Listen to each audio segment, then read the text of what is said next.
happy ang mga boss na makita kayong tatlo together sa You're the Boss. Si Kotaro naman ay aspiring K-pop star. Gaano ka proud sa mga na-achieve ng anak mo, Miss Jean? Ay nako, very, very proud ako sa kanilang dalawa, sa lahat ng mga anak ko. Ako ang isang ina na pinakamaswerte dahil napakababait ng aking mga anak at Yes, very true. inaaral nila yung talagang gusto nilang gawin. So yung talent na meron sila, inaano nila yon, pinag-aaralan nila, tinitrain nila, hinuhon nila ang kanilang mga sarili.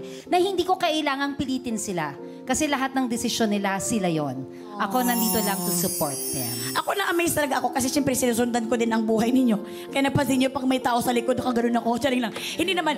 Kasi talagang alam talaga natin na medyo may pagkamatapang talaga si Miss Jean sa mga lahat ng mga role niya sa teleserye. Pero alam mo yung napaka-amazing kung paano niya na-disiplina, napalaki ang mga anak na mga mabuting bata.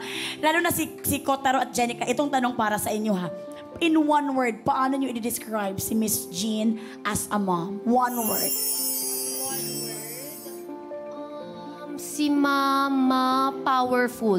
Ay, powerful. Pinagpapawisan. Pinagpapawisan. Para hindi ako aabot ang kalahati nung show. Si Kotaro naman.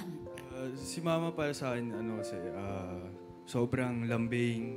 Lambing. Sweet. Affectionate, oo. Oo. Because of that, kiss your mama, kiss your mama. Kiss your mama, Kotaro. Kiss your Beb, mama. paano mo nasabing powerful? Just a little bit lang. Paano mo nasabing powerful si mama mo?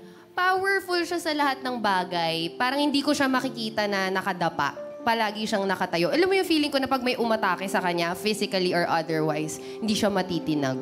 Oh, that's very true, Miss Jean. Kinukwento niyo yan sa akin. Oh. Salamat po. Baka magkakaiyakan pa tayo Thank dito, you, anak. pero... I love you. Ayan na nga.